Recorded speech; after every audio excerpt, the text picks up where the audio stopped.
Esta enfermedad comenzó insidiosamente en abril de 1985 en Inglaterra, con la aparición de algunos casos.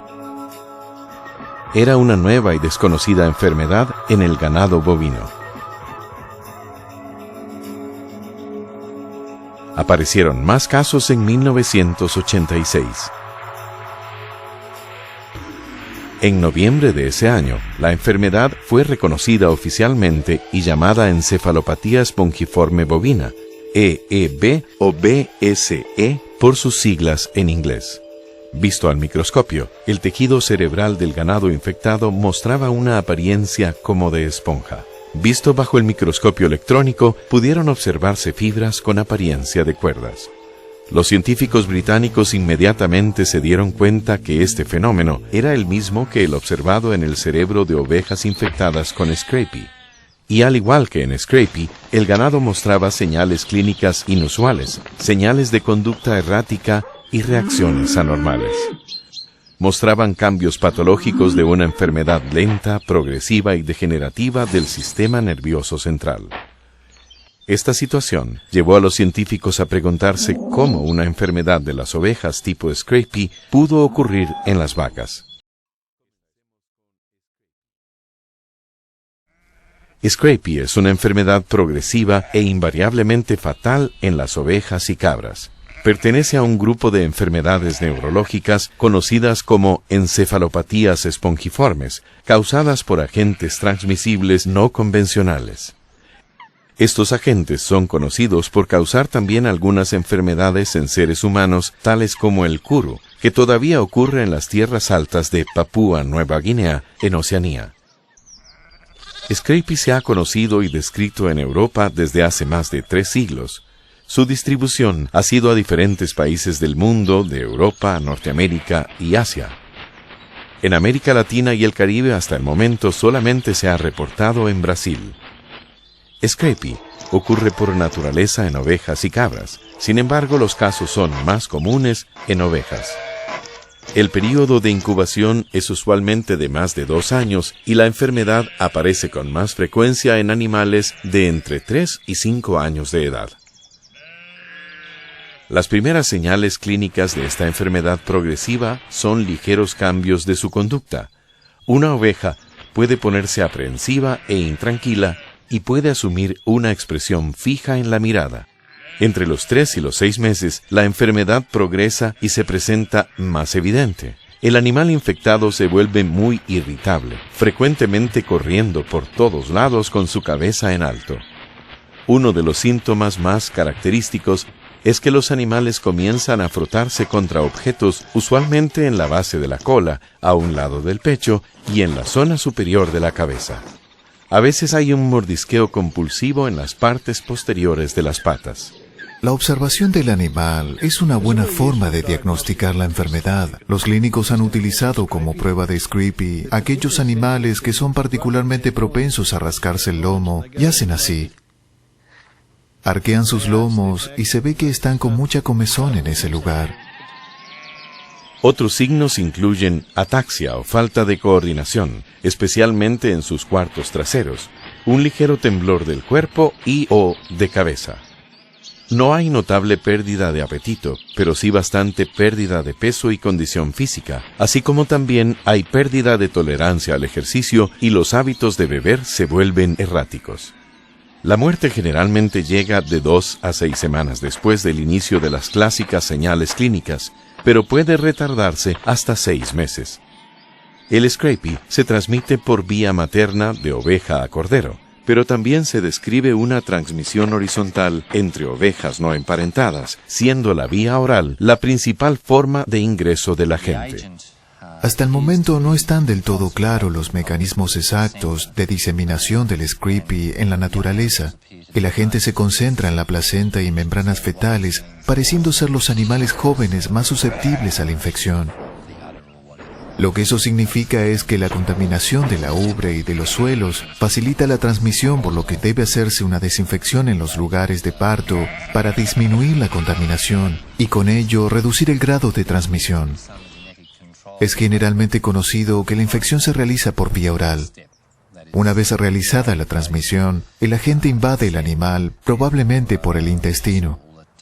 Se sabe que en los ovinos existe una variación de la susceptibilidad a la enfermedad de la naturaleza genética, la que controla los tiempos de incubación en determinadas razas de ovejas. Por ello, los animales pueden infectarse sin mostrar signos clínicos de la enfermedad durante su ciclo natural de vida. Se acepta que la enfermedad es infecciosa y contagiosa, pero ciertos factores genéticos son importantes en su desarrollo en ovejas. Investigaciones emprendidas han logrado determinar algunas razas de ovejas que son más susceptibles a Scrapie. Los años de investigación sobre Scrapie ayudaron mucho a los científicos británicos cuando afrontaron la EEB.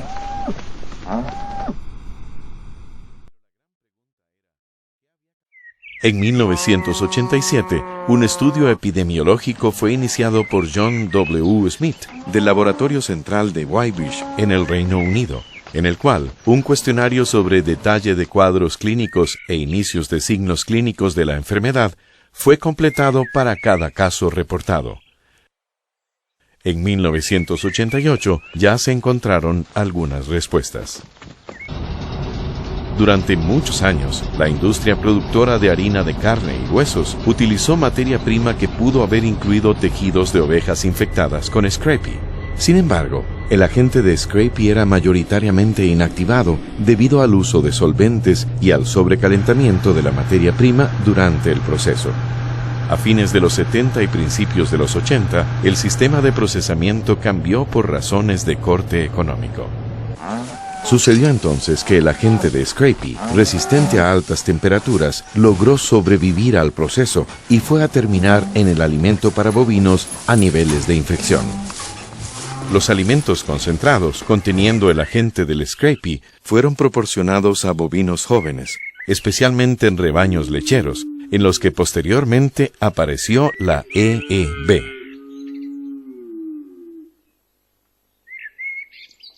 Entonces, la EEB se transmite en el bovino por la ingestión de piensos o alimentos concentrados que contengan harinas de carne y huesos contaminadas con el agente infectante, no ocurriendo su transmisión por contacto directo de los animales. La edad del ganado bovino positivo a EEB ha variado entre los 20 meses y 19 años de edad. Sin embargo, la mayoría de los casos ocurren entre los 4 y los 6 años de edad. La enfermedad es progresiva y siempre fatal. Unos de los primeros signos clínicos son nerviosismo, pateo, pérdida de peso y condición física, reducción de la producción de leche, hipersensibilidad al tacto o al sonido, cambio de temperamento, temblores, andar tambaleante, falta de coordinación en los cuartos traseros y forma anormal de mantener la cabeza. Hasta el momento no existe ninguna prueba de laboratorio para detectar la EEB en el animal vivo. La única forma de diagnosticar en animales vivos es mediante su signología clínica. La confirmación diagnóstica de la EEB requiere un examen de laboratorio mediante una prueba histopatológica de determinadas zonas del cerebro, o bien a través de la detección del propio agente causal de la enfermedad a través de métodos inmunológicos. Hasta mediados del 2008, la EEB ha sido reportada en 25 países de Europa, Asia, Oriente Medio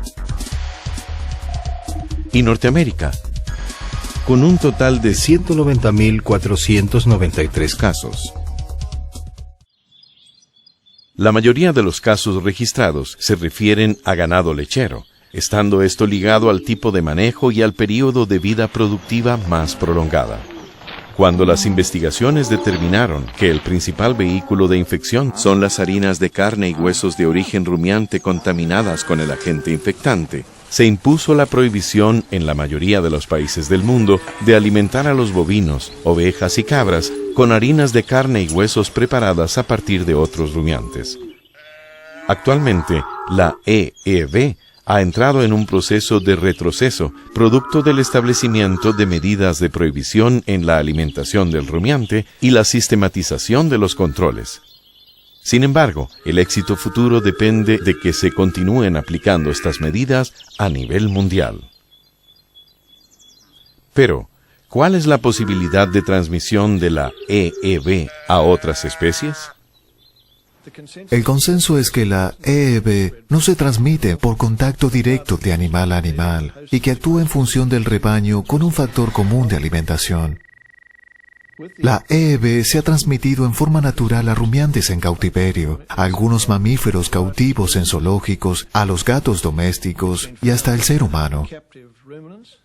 Aún falta evidencia experimental directa que compruebe que la EEB se transmitió a los bovinos por medio de las harinas de carne y huesos, elaboradas a partir de despojos de ovejas con Screpie, o bien que existía una EEB no reconocida de baja frecuencia, de aparición espontánea, mediante la cual a través de la elaboración de harinas de carne y huesos a partir de esos mismos animales se fue reciclando y amplificando la enfermedad. La naturaleza del agente causal de la EEB ha sido tema de debate y controversia en el mundo, generándose teorías de diversa índole.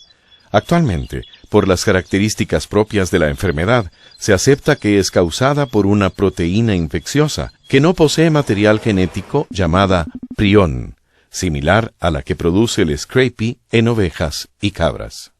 El prión es altamente resistente a la mayoría de los tratamientos físicos y químicos con los que normalmente se inactivan los virus, no viéndose afectado por las transformaciones cadavéricas y pudiendo sobrevivir durante años enterrado en el suelo. Durante décadas, la alimentación animal no fue considerada como un factor de riesgo de transmisión de enfermedades entre los animales. Sin embargo, a partir de la aparición de la EEB, los alimentos para animales pasaron a ser objeto de distintos tipos de controles en su producción y comercialización, como también en cuanto a restricciones de uso en distintas especies animales. La EEB, al ser una enfermedad que se transmite por el alimento, determina que el componente clave de su prevención lo constituyen las medidas de aseguramiento de la inocuidad de los piensos bajo un contexto de buenas prácticas en la alimentación animal.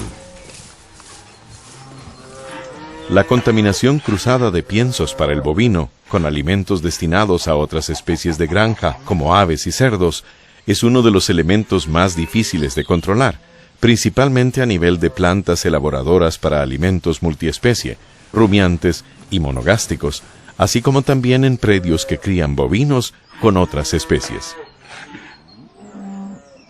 La EEB, al ser una enfermedad nueva causada por un agente no convencional y con características particulares de propagación, determinó que las medidas y regulaciones internacionales adecuadas para una prevención efectiva se fueran generando en forma paulatina a medida que avanzaron las investigaciones.